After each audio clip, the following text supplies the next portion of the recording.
Hello, everybody. Welcome to this Clown-versation, yet another Friday Clown-versation. It is early in the morning over here in the West Coast of the United States, and I'm going to be talking to the amazing Michelle Matlock in just a couple of minutes. I'm very excited to talk to her and to have you all involved in the Clown-versation. So please, if you're watching, say hi in the comments. Subscribe to my YouTube channel. If you're new to Clown Spirit, this is where we take the power of clowning and we use it to bring lightness, joy, and connection to your life and the lives of everybody around you. So you're in the right place. If you love clown, you're going to learn some amazing things today. So stick around. It's just a conversation with a fellow clown. It's not very serious, we're clowning around. It's really just a clown-versation.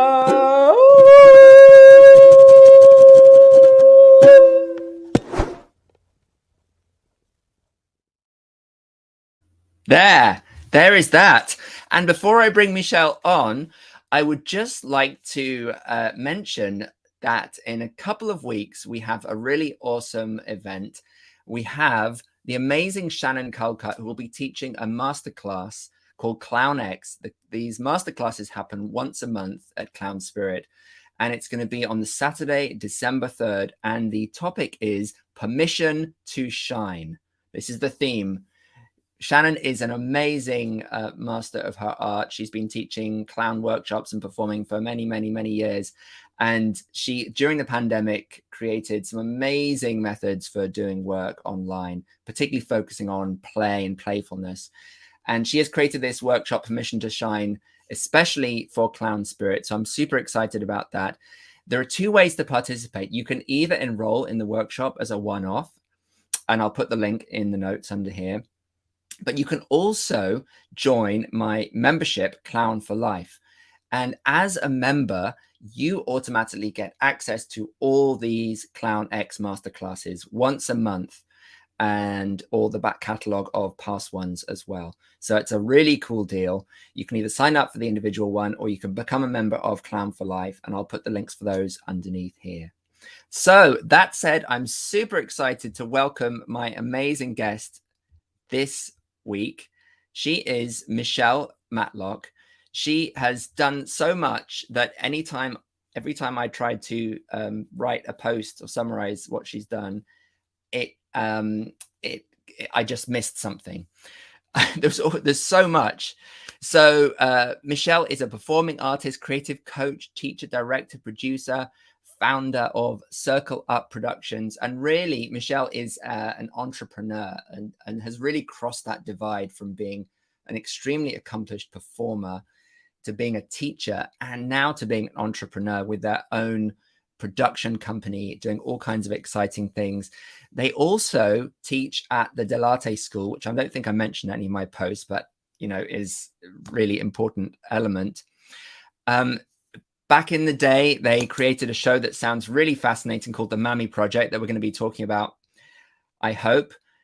Then they became the first African-American person to create an original character, a main role in Cirque du Soleil, and toured with Ovo for over 10 years. That's one of Cirque's, big hit shows, Ovo. And now they have a company called Circle Up Productions in Tacoma, which is just up the road from me, and are doing all kinds of exciting projects there. So I'm very excited to welcome onto Clown-versations the incredible Michelle Matlock. Hello, Michelle. Oh, hi. Hey. That was surprising. I'm sorry. I caught you out there. Boom. Hello. You're on the stage. But this cannot be as surprising or as intimidating as being on that. I was just watching some of the videos of Ovo, and oh my goodness, what a huge stage and a huge production. I mean, it's just mind blowing. I can't imagine being on that stage. What was that like? That was glorious. That was my favorite. That stage was amazing. The original Big Top stage, especially along with the trampo wall, which was, I don't think it was their Might have been their largest trampo wall ever, but I'm not sure. Dralion might have had a big wall like that. But I loved that stage. The design of it being able, there was a couple of slides on that stage that you could slide in. It was just glorious, and being in 3/4 round, playing the Big Top, my favorite venue ever to play. It was glorious. Loved that stage. I kissed it when I left. Yeah, I can imagine. Well, thank you so much for coming and being part of this conversation today, for being my guest. Really appreciate it. Thank you for having me. Yeah, you're so welcome. Michelle, one of the first thing I usually ask all my guests, because it is nearly always an interesting story, is how did you get into clowning in the first place? Like, what was your route in? Why was there a point when you realized this is kind of what I want to do with my life? I still haven't reached that point. No, you're just waiting. No, yeah, I got dragged into clowning and circus, like kicking and screaming, as I always say that. A friend of mine, my dear friend Amy Gordon, who was a wonderful clown and performer and actor, and we went to college together, and we're in New York together. And she insisted that we were clowns. I didn't understand why she was saying that to us, but she wanted to create a small show, silent show, called A Tale of Two Sillies, which would be about us in our tiny apartment in New York City. And this is like 22 years ago or whatever. So we decided to do that. And I loved Amy Gordon so much, and she was so smart. And I felt, if she had a bright idea, I was like, let's go. Okay, let's create this ridiculous silent physical show and do these clowny circusy things. So we headed out to Washington Square Park because we couldn't afford rehearsal space at the time in New York, and we were practicing this show and practicing juggling and doing all these crazy silly things in the middle of the park. And another clown, an ex-ringling clown named Brent Swanson, kind of, I guess, discovered us and saw that we were doing silly stuff, and asked us if we were interested in being in this clown program on Royal Caribbean Cruise Lines that they were developing. They were developing this clown program for Royal Caribbean Cruise Lines, and they needed more women. And I guess what we were doing in the park made her go like, let me just invite these women to go on this adventure. So long story short, we did get hired to help them develop this clown program. And we were flown down to Miami and trained with ex-ringling clowns for about 6 weeks before we were put on these cruise ships to actually start performing these acts and gags. So my first training in clowning, and where I was like getting a paycheck every week to clown, was there, and doing all the ringling style big gags and walking on stilts, and we had to learn how to pass clubs and the makeup and all ringling. So that was my introduction and my first training. And that's when I realized, and I know this is the opposite for a lot of people, but for me, who was trying to be an actor in New York, I realized clowning pays, acting doesn't. And I know that a lot of people do not have that experience because there's a lot of struggling clowns that just would love to get paid. But I personally have never been asked to clown for free. And it started with that job and acquiring all those skills and getting that training. And so that was the moment where I was like, oh, okay, well, I guess I better lean into this. And as time went on, I realized that the clowning actually made me a better actor, really. And I realized how valuable it was. I realized how hard it was. I realized how precious, or not precious, but just how important it it is, and how fun it is. Eventually it was just like, oh, okay, this is a whole other thing. That I had a little tiny bit of clowning in the conservatory that I went to, but I mean, I remember it being fun, and but I didn't think that it was something that I was gonna it was gonna be such a huge part of my life at all. And I had never seen anyone like me clowning. I didn't see, I didn't have an example. Yeah. It was hard for me to envision myself as a clown. And then there's a whole history around that with sort of African Americans and clowning. So yeah, I mean, it seems to me that there is a huge conversation that needs to be had around that, and I'm curious. So you kind of got your start in a way accidentally, like you didn't need to have those role models there to kind of inspire you, because you were kind of, it sounds like you were just carried on a flow, and you ended up on these on the cruise ships, and then kind of things went from there. But for other people, African American people or non-white people in general, I think it seems to me that clowning, as you say, just doesn't really there is a problem there. There is a lack of people, non-white people, in the clown sphere. There aren't the role models there. So what are the obstacles? Why is this? Why, as a non-white person or a person of color in America, or in maybe anywhere in the world, why do people not see themselves as wanting to be part of that clown world? Well, I mean, I can only speak for kind of the African American experience, and it might resonate for a global situation. But I know, just our history here in the United States with, I think, African Americans in entertainment, stemming from, I think, minstrelsy and minstrel shows. Yeah. Where the portrayal of African Americans as fools was not, as fools, or, as being the clown. It was so poorly done. And also, just the stereotype in this way. And the thing, and it's complicated, but I'll try to, I've had this conversation a lot. It's a deep conversation, but I think ultimately, our beginnings of entertainment and live entertainment here in the United States, our history, and being African American, it's like you're portrayed. You only have a few choices of how you can be portrayed, and then because of our twisted history and our twisted,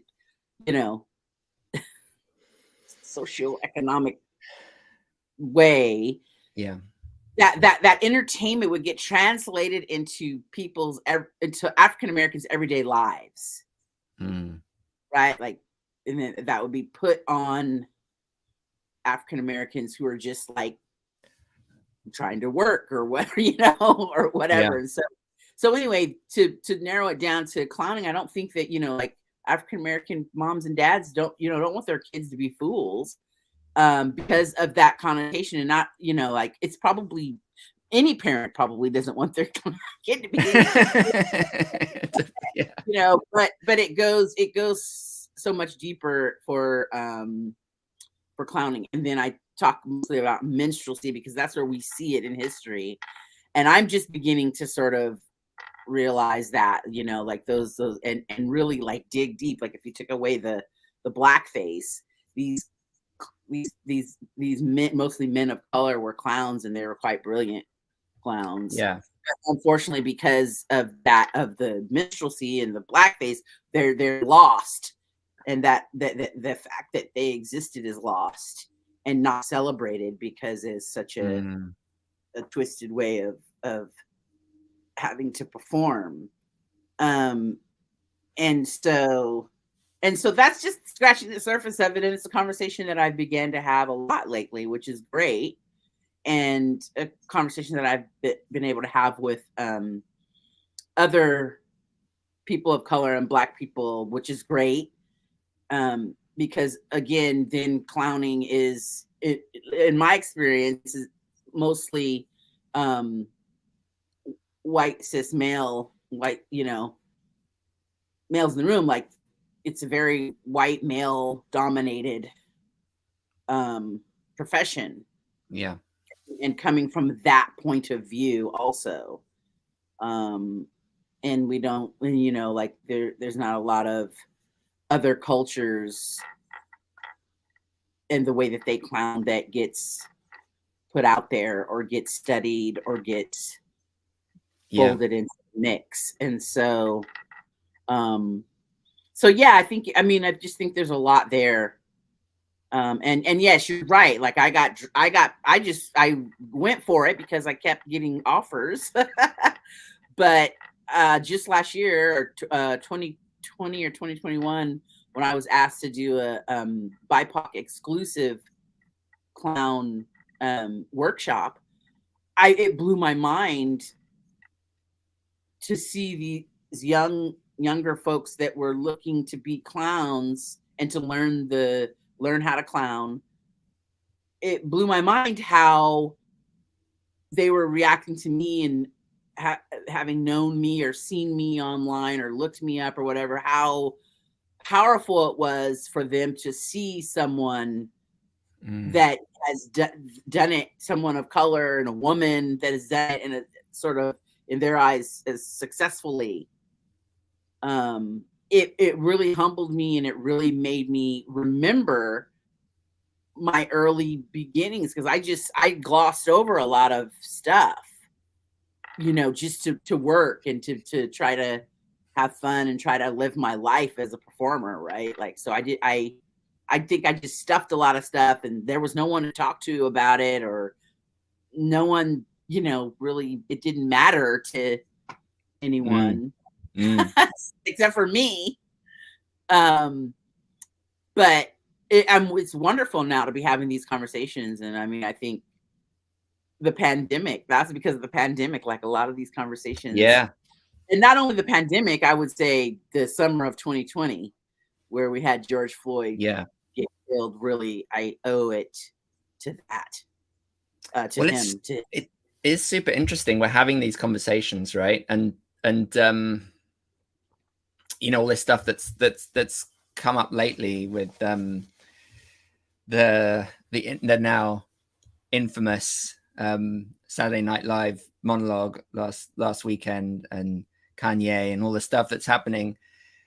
It's like there are extreme reactions to all these things, which I don't think are helpful. But then there's also people who are talking and having conversations about these issues, which can't. Well, yeah, and I must say, I thought that is a type of conversation. If you're talking about Dave Chappelle's, I personally thought that it was quite brilliant, and I thought that it was provoked a lot of conversation. And I understand that people need to protect themselves, but at the same time, there needs to be intelligent, good conversation. I thought that he crafted that in a way that did provoke conversation and was pretty brilliant. Yeah. And so then I think, can we not? Does it get to a point where we're so sensitive that we can't have a conversation about it because whatever? Because it gets shut down. Yeah. Yeah. But anyway, I'm sorry. Well, I totally. No. Speaking of conversation, there are lots of comments coming in the chat, which is awesome. Hi, everybody. Just acknowledge your existence as the community. Hi, Brian, Nova, Mike, Deborah, Hope, Leo, Audrey. Hey, Audrey, how's it going? Fenna. Audrey says, I can't wait to attend your next workshop, Michelle. Thanks, Audrey. Are those people Who are those people? Where are they coming from? They're out there. That's amazing. I love that. Yeah, man. They are clown enthusiasts. They're passionate about clowning and they're following everything to do with clowning online. I Audrey love says, perhaps a workshop on clown spirit one day. Yes, good idea. Nice. Clown spirit. Do you teach online at all, Michelle? I did over the pandemic. I did quite a bit. How was that? That was interesting. I mean, you know, like it's not my favorite thing, but it became a thing, and it was interesting to figure out ways to do it. And I know you're having Shannon Calcutt, who is a genius and brilliant at it. I took her online workshop, which is what she inspired me to even go further with what I was doing. She's awesome. If anyone's out there, you need to take Shannon Calcutt's workshop, because she's and especially, so is it online? Yeah, so it's an online. She's a master at it, of thinking up ways of how to like just think outside of the box with the workshops and being in these little boxes and wherever you are in the world tuning in. And so I learned a lot from her, and I had a great deal of fun with folks. You know, you just have to think of it differently. So I mean, it was a thing. And I actually did it for Dell'Arte too, just as a taster before the summer intensive. So I don't think that it's gone away. Well, obviously it's not gone away. You're doing one. Yeah, I mean, I'm trying to in a way take the best of what we learned in the pandemic and make it available, because I saw that there was a need, that people really couldn't always go to in-person workshops because of where they lived or because of finances. So this does offer an opportunity for people who are kind of loving this essence of clown and what it is, either as performers or just in their lives, you know, bringing that playfulness and connection and vulnerability sort of into their lives. And I find that you can do all that online, like a lot of it.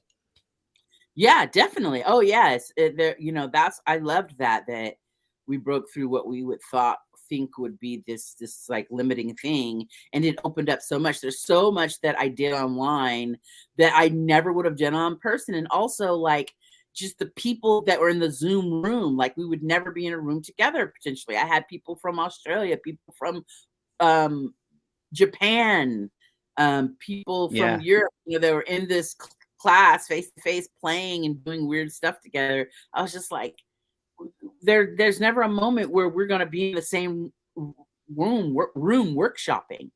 It's just, you know, it probably just wouldn't happen. So would you consider teaching a workshop for us on Clown Spirit? Sure. Yeah. Why not? Yay. Yeah. Amazing.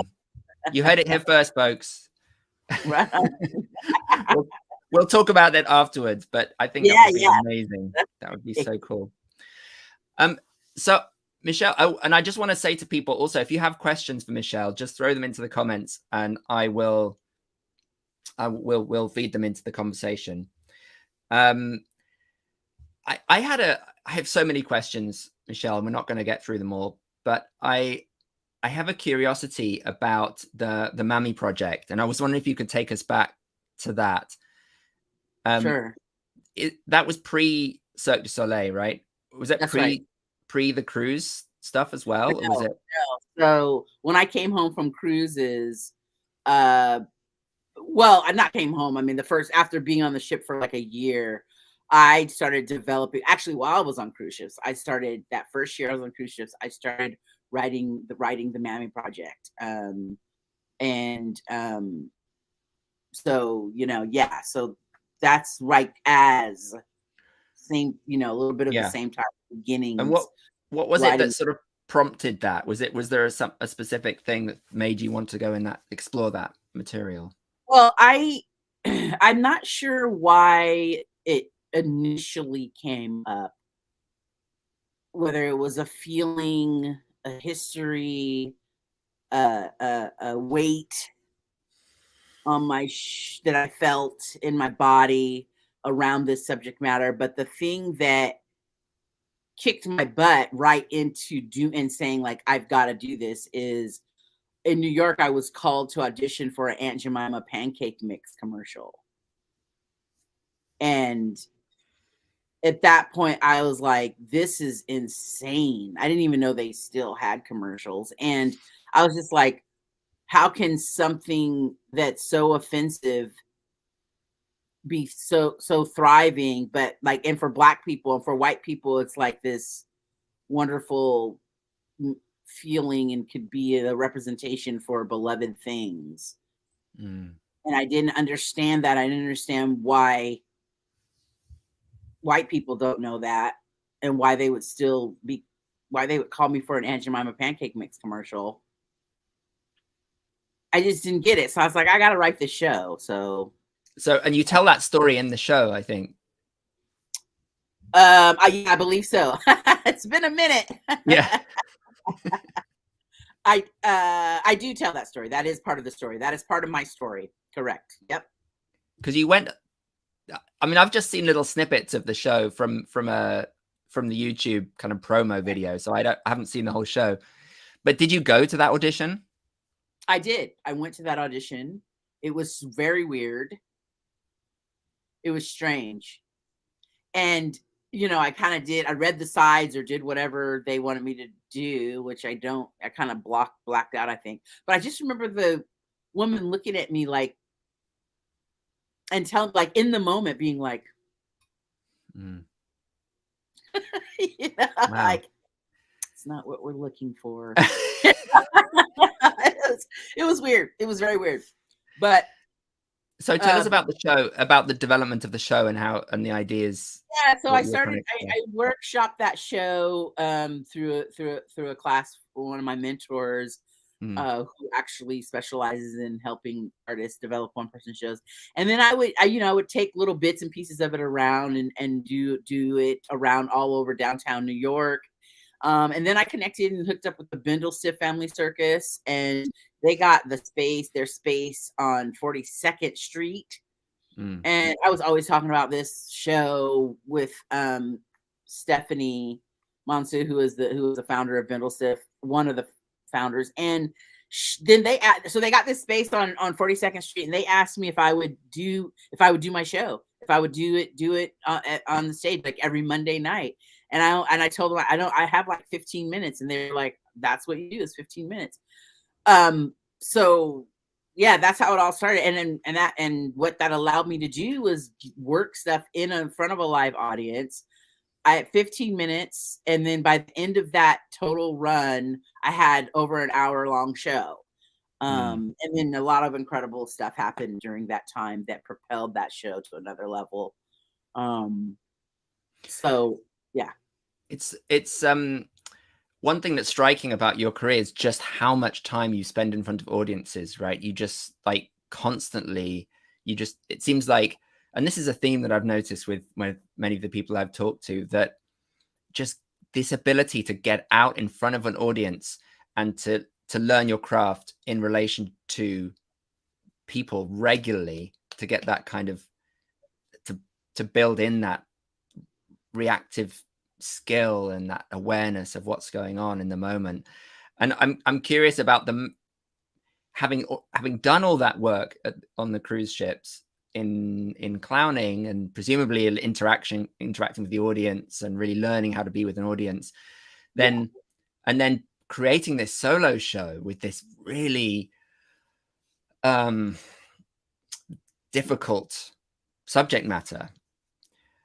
I'm curious about the clowning in relation to this difficult subject matter that you were trying to address and sort of educate people around or have a conversation around, and how in the show was there clowning there, and how that was helping or complementing the conversation that you wanted to have with around the themes. Is that a question? I don't know.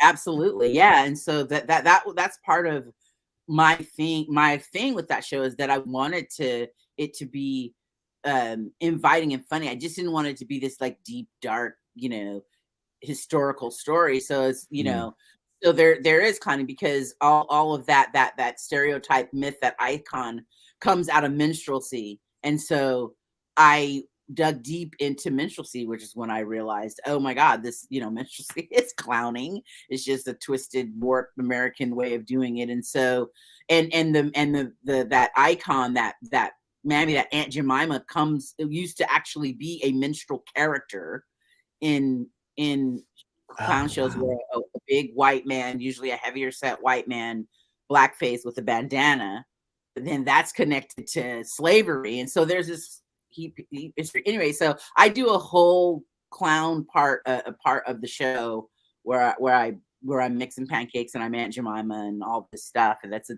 pure clowning, pure, all about clowning. And then, because I've had this I've come off of cruise ships and this intense training and this like performance every day, like that's what I was talking about. It made me a better actor. It made me it gave me an awareness and a way to communicate not only my story but this historical story in a way that I don't think I could have done had I not had the experience in clowning. And so yeah, it's all in there. And I got to tell you, I just got an NEA grant to remount the Mammy Project, and there's going to even be more clowning in it. I'm going to take it to. That's amazing! Congratulations! Thank you. That's very cool. Again, another exclusive. I'm so excited. That is exclusive. That nobody knows that. Absolutely. We do. Yeah, no. A lot of people know about it now. Now. So, when is that happening, Michelle? When are you going to be performing? We're still trying to figure out the schedule on that, but most likely it'll begin and or I'll put it up in date. Well, I'm being brought to Kansas City, Missouri, to put it up there for 2 weeks at the Fringe Presents there. But I figure once I've had it up, since I'm sure that it'll travel again, and I mean, even though I haven't done that show for 10 years, every year for the past 10 years, someone has asked for it out there in the world. And it feels more and more urgent or relevant. I mean, it is. I do recognize that I was a little bit ahead of my time with that show. And so right now it might land. We'll see how it lands. I mean, the history certainly hasn't changed. It's only my story that's changed. And as you say, you'll be able to maybe work in some of that into the show. Absolutely, it has to be. The third line in that show is my story, so I'm not going to go back and tell my old story now, because I've changed, I've evolved, I think differently. I wrote that show out of anger, right? And now I'm not angry anymore. And doing that show was part of that journey. And then also I wanted to just comment on what you were saying about staying working. I wrote the Mammy Project for that purpose too, to stay working, to stay visible, because I realized in New York there were no roles for me, there were no parts, and I didn't understand coming out of school, how was I going to continue to get better as a performer if I'm not working? Yeah. If I'm not doing, in front of people and doing characters, and how do you get better if you're not doing it? If I'm just auditioning all the time and I'm not working, so I wrote the show so that I could stay working and stay visible. And when you performed it, did you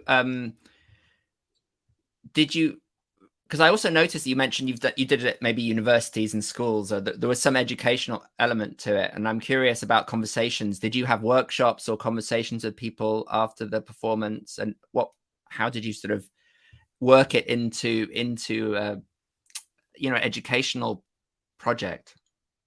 Yeah, well, the Mammy Project always had a talk back after, which that was a part of the goal too, was to get a diverse group of people in the room, present this work to them, which is hilarious, educational, heartbreaking, all these things, and see what happens. And the talk back actually for me was better than the show.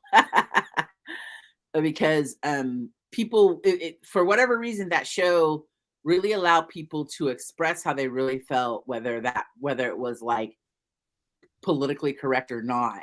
And it got a conversation happening, and it really helped me, I know me, to understand a lot about how people think. And I think that it helped people in the room also to connect and talk about something that I've never heard people talk about before. Yeah, so it was powerful in that way. I would never do the show without the talk back. Yeah, no, that makes total sense. Audrey says, did you record the talk back? Well, there were a lot of talkbacks. You can't have recorded them all, but did you record any of them? There were a lot of talkbacks. I don't remember that we ever recorded. And remember, this is like, in the early, or the first, 2005 to 2009, basically. Yeah, back in the Middle Ages. In the Middle Ages. And so it's not, we didn't have our phones so accessible to pull out and like record easily, right? Like, in order for me to get a recording, I had to get a person that could record it or whatever, with one of those old-fashioned video cameras. Yeah. And so I don't know that I have any footage of the talkback. I might, but it's on some CD somewhere filed away. Well, I'm wondering if we should talk about, when you start touring this again, having some kind of online element that Clown Spirit could maybe help with, in terms of, having Clown-versations around the show, or recording and streaming some of the shows or some of the talkbacks. I don't know if you'd be open to that, but I think that it would be amazing. Yeah, well, I mean, we're in a whole new world, so I'm open to all of those things. Yeah, I mean, I think that would be amazing. I don't know. Yeah, we'll see how that plays out, but absolutely open to having, that, because, the accessibility to folks, and, and it's much easier to record these things now. So yes, that's one thing that I want to get out of, at least the first thing, is like a really good recording, because I mean, from you could see some of the footage online. It's not the best, thing. So now I want to really get a good recording of the show. Do you have a full-length version of the show online? Someone has just asked. No, not online. No, I don't think so. I think it's just them. If you go to Michelle's website, which is NicoleMatlock.com, you will find lots of cool stuff there. And one of those cool stuffs is a YouTube video, which is kind of the highlights of the show. That's what I found. Yeah, that's pretty much what's out there. That was back when I was really, like booking the show everywhere, and mostly went to universities and colleges. Yeah. I needed that reel to like get, to send off and things. And that's all that I put out there, because I wanted people to book it, Yeah. So I have lots more questions, and I want to talk a little bit about OVO, and then I also really want to talk about Dell'Arte and the work you're doing in Tacoma right now. My other question about OVO, Michelle, is that as you say on your website, you were the first African-American person to create a main lead character in a Cirque show. I'm interested in what that was like for you, as an experience being in this massive organization. And also, maybe this is the really important part for me, or interesting part, is how the character was an expression of your ideas or your politics, or was it just you know, part of this bigger vision of the show. Does that make sense? Yeah, sure. I can make some sense out of it, maybe. Well, first of all, I did not know that piece of information, being the first African American to create a role. I did not know that. That happened after the show opened and we started to have publicity. Cirque started saying that. And it was news to me. Like, I had no idea. And they started using it. They used it to their advantage, and they used it for publicity. They, they used everything that they could to get that story or get it out there or whatever. And so I thought, okay, I'll start using it. I mean, watching how Cirque operates with everything, to how they use that, how they used my face and everything. I was just like, oh, well, I can do the same thing. I'm gonna use, if my face sells this many damn tickets, I'm gonna use my face. But anyway, so I wasn't aware of that, and during the creation of this thing, but I can tell you that, I brought me, and of course I realized when I arrived there, I'm the only African American on the stage, the only American on the stage, with all of these people, for the only American for probably a year or two, but then other Americans, came on or whatever. But so I was very, very aware of this, and then and then being the only woman in the room with a trio of clowns, so it's me and then two white guys, and trying to fight for how I'm funny, like how my point of view, fighting for the story that I might want to tell, or what might work that they can't see because they're not me. Did that feel like a fight? Huh? Did that feel like a fight? Like, you described it as a fighting to get my... Well, not. I mean, like, just like, not a fight. I mean, the fight was more with Cirque, because they don't know what to do with clowns.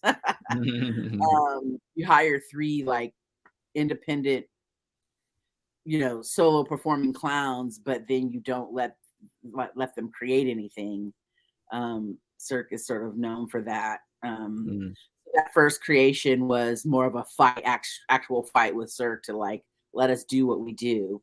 We didn't really win that fight, but anyway, when you're in the room and you're trying to do stuff, it's like it's like, I don't know, I'm not typically what people see as clowns. Like, these 2 guys that I'm working with, you look at them and you're like, oh yeah, that you can see them as clowns, and they have a part to play that can be played, like, if you look at some of the clowns of Cirque du Soleil, it's like any of those white guys can play any of those roles at any time. They're exchangeable. My role, like, not anyone can play the role that I created. You can't just plop anyone in there, and they're not going to. It's always going to be a generously proportioned woman of color, which I love that. Some person of color have that experience that normally wouldn't, because there's no other roles in Cirque du Soleil for you to play if you're inclined to do it. So anyway, I don't know the relationship. Can you because I haven't seen the show. Right. Can you describe the sort of, in clown terms, what was the trio like? How did it operate in terms of like status and clown roles? Was there any kind of traditional? No, there wasn't, because it was so non-traditional, because one, they were having we were the story. We were the story, rather than making fun of the story, which is what traditionally the clowns do in circus, that make fun of the story. So we were the story, and the story was already mapped out for us, which was a love story where you have, two, and and on top of that, we're bugs. So you have a city fly that comes and falls in love with a ladybug, and then you have the like kind of papa bug that's a roach. And so we began to flesh that out. Now, status, yeah, I'm sure we didn't really talk about status, but I'm sure that laid out, it does, it does lay out of what, pretty naturally. But Sort I of can just conflict. what's that? Conflict. Yeah, conflict, like who this Papa Clown Roach bug had all the status in the scenes because, but I think, we were focusing on,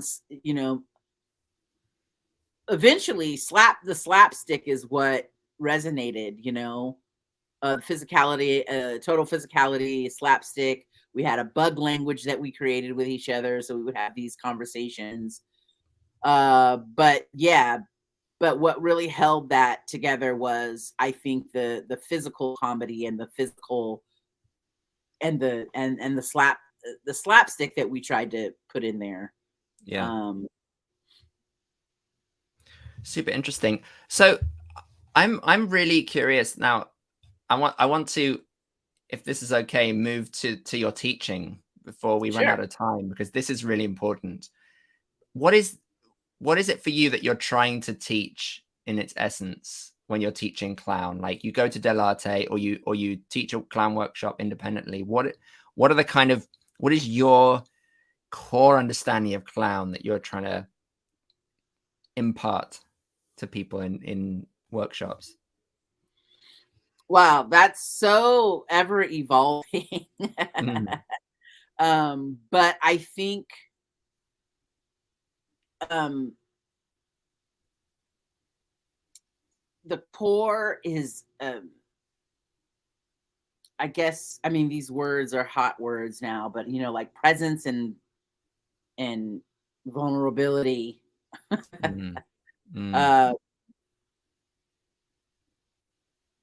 And awareness, connection with audience is a big key for me in clowning.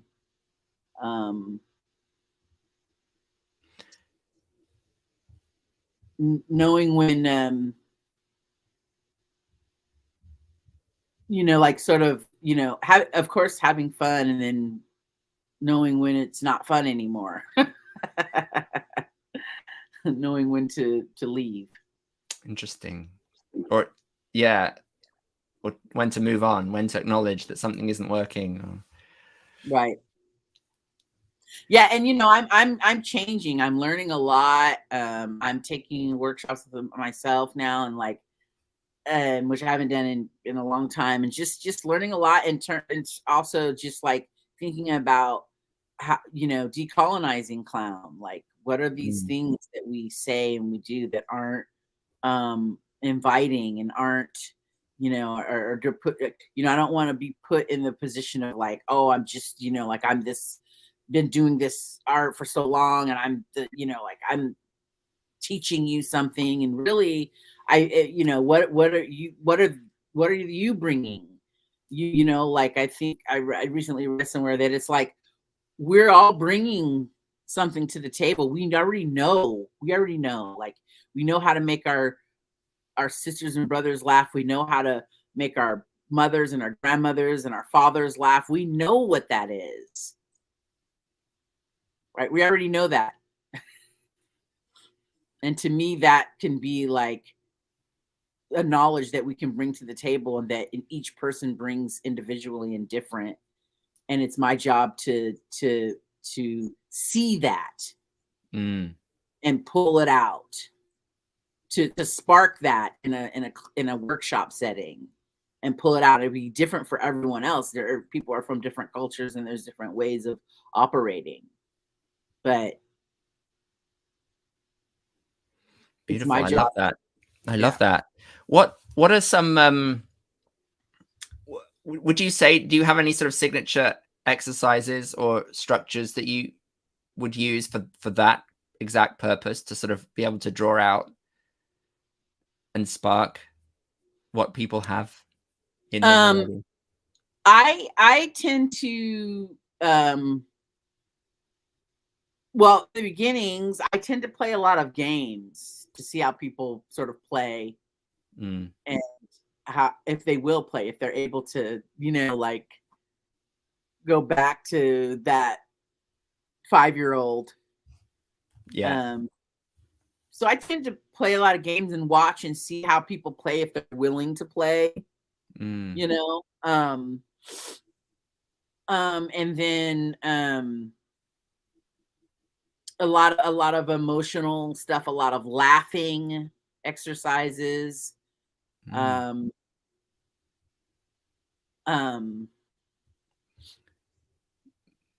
that I learned from John Davison recently is the laughing laughing exercise where you're just laughing. You're looking at the audience and you're looking at it in a mirror. Oh, the laugh. Yeah. That to me. Did John do the step laugh exercise with you as well? That's one of his. Yeah, I actually did his workshop in Canada, and that's an incredible exercise too. The step laugh is just amazing in terms of the whole being tuned into the audience and letting the audience guide you, which is like, it's scary and it's hard. Yeah, and it's very uncomfortable. It's very uncomfortable, but it does something where it's just like, oh, it doesn't matter. It doesn't matter if it's funny or not. Either I'm coming or I'm going. Right. That, it just takes a level off. Like, I think when you drop in and you really get that exercise, it's like, it's amazing. It just takes a whole, well, for me anyway, it took a weight off my shoulder. It's a double-edged sword, I think, that exercise, because on one hand, it makes the laughter seem to be the most important thing on the surface. Like, because the exercise is about laughter. But then, as you say, you drop into this deeper level where, oh, if there's laughter or if there isn't laughter, they're both information that you can use. Right. That's what I was saying. It's like, for me, you on the surface, if you're a beginner or whatever, you're doing that for the first time, it's about the laughter. But once you drop in and you get what it's about, it's like, it doesn't matter. You have options either way. And when you lean into those options, the laughter comes anyway. Right. Which to me is just brilliant. It clicked in so much for me. So I love those types of exercises too, but I also mix stuff because, of course, I'm coming from a classical acting background, and so I mix some acting exercises into those to my workshops too. I don't just do straight up clowning. I do a mixture of stuff because I think they go hand in hand. Michelle, I'm interested in the Tacoma work you've been doing. Is it the Revels, the Puget Sound Revels, and some kind of light festival of light? Yeah. I dropped into doing a lot of producing here in Tacoma and directing and assistant directing. So Puget Sound Revels is like this crazy organization. It's a national organization. They're all across the country, and they do these. Used to be called the Christmas Revels. Now it's called the Midwinter Revels, and it's hard to explain, man. It's like they celebrate the solstice, the winter solstice, but it's a Christmas show too, or they'll celebrate all sorts of cultures. There's a lot of singing, there's a lot of dancing. They have a folk band, they have a brass band, high production. I mean, they have a set but the cast is a chorus that's volunteer. Then they hire a couple of professional actors and tell this, story. It's very interesting. There's like 30 people on stage. And what's your are you performing in this or directing, producing? directing it, and I'm on the creative team for Revels. So they do a lot of other different things throughout the year too. So I help them do that and reach more, you know, widen their audience in the community. Yeah. And is this for you also a piece of the clown work, or is it kind of separate? And if it's no, piece, I mean, how is it related? I definitely teach clowning for them, and they're interested in that part of my life. Like I did so this clown Larry Pisoni, who's a famous clown out here from the Pickle Circus back in the day. I just did last year. I did this intense interview with him. We don't know what we're gonna do with it right now, but it was an amazing experience. Like, just I was on Zoom with him and I was asking him questions, and it was just like two unlikely characters getting together to have this conversation, who are in the you know, like who come, you know, who are clowns. And so Revels kind of is funding that, and we don't know what we're gonna do with it, but was that a so was it videoed, this interview? You have it was just like this. It was just like this. Because he was, I think he's on Bainbridge Island, or anyway, he's off. He wasn't here. We weren't together. It was on Zoom, and it was during the pandemic, so we were still kind of quarantined. So there's a lot, Revels, you know, and I think the reason why they hired me too is because, like, the Revels is like, I mean, it's not circus, but it's like directing a circus. Yeah. But anyway, and I've done clown workshops for them. So it sounds to me like there's a, sorry to interrupt, it just sounds to me like the whole Revels thing also has a kind of feeling of the Feast of Fools, or these kind of medieval carnival. Exactly. It's a carnivalesque thing which has this root connection to clowning. That's right. I think you hit the nail on the head right there. So it feels totally right that you should be involved in that. It does. I would have never called that out, but it does. And there's another. I don't know if you know Jeff Raz. Yeah, but Jeff Raz is involved with. He writes the shows for Southern California Revels. And we were talking and saying, like, how did us two clowns get involved with the Revels in such a heavy way, you know? But I think that it does. It calls for that clown sensibility and that clown, you know, way of thinking, or bigger than that, sort of the circus celebration. Yes. You know? Yeah, and also just the years of experience you have of directing theater and producing and just understanding all the mechanics of that.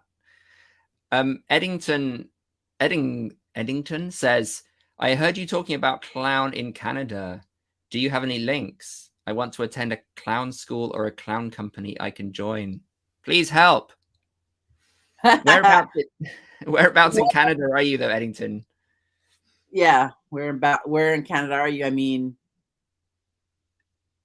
you know, if you're in Vancouver, you know, there's plenty of. I was in Vancouver taking John's workshop and met a ton of awesome clowns that, you know, were in the class, but that's pretty much what I know. But but I spent, you know, almost a year in Montreal. That's a clown town for sure. Well, what we can do for you, Eddington, is also, I don't know if you know about the Facebook group that I have, but it's called The Way of the Clown. And the cool thing about that is there's, you know, several thousand members. And if you put a question on the group, like, hey, I'm trying to find out about clown schools or workshops in Canada, let me know, you know, any that you know of, you'll find that lots and lots of people will respond with contacts for you. So I would recommend that. I'd recommend going to the group and posting a question and letting the community, you know, the hive mind, the clown hive mind, help you out. Well, in Edmonton. Well, there are clowns in Edmonton for sure. There must be. Mm. I don't know. I'm trying any, to think. but Isn't Jan Henderson based in Edmonton? I don't know. I think she is. It's Calgary or Edmonton or one of those in that area. Look up Jan Henderson, Eddington, and see what you come up with, because she's an amazing clown teacher. Michelle, we've come to the end of the hour, and I just want to keep talking, but I think we should leave it for another occasion. I hope you'll come back on and continue the conversation. Absolutely, this is fun, and and I understand now the whole live thing. Like people are out there. Tuning in. I love that. Yeah, I think there's a big wave of clowning right now happening. I think you're right. For some reason, there's energy on our side, and what's exciting to me is that we're communicating to people what clowning really is, and it's only a tiny drop in the ocean, but maybe we can sort of start to change perceptions about what clowning is, particularly in this country where it has a little strange reputation. Yeah, and I think that opening up also to what clowning is, because I think what contributes to that is what you're talking about, is like that it is just this, clowning, the clown, the clown, like it's like, let's bust that open to what it is and what it has been. It's not only from Europe, it's from Africa, it's from, other countries too. All have clowns. Indigenous people have a way of clowning. And so, like, let's bust the door wide open so that everybody has the opportunity to have some fun. That's a great note to end on. Let's bust the door wide open. Thanks so much. Yeah. Thank you, Michelle. And yeah, stick around and we'll talk in a second as well, Michelle. Okay, sounds good. All right. Bye for now. Bye. All right, everybody. Thank you so much for attending another Clown-versation and being here with us today. Next week is Thanksgiving. So I'm not sure I'm going to have a Clown-versation next week unless I can find somebody. But I don't think that we will have one. It'll be a week off. And then the week after that, we are going to just let me now because I can't remember. Oh, yes. Caroline Simmons, everybody.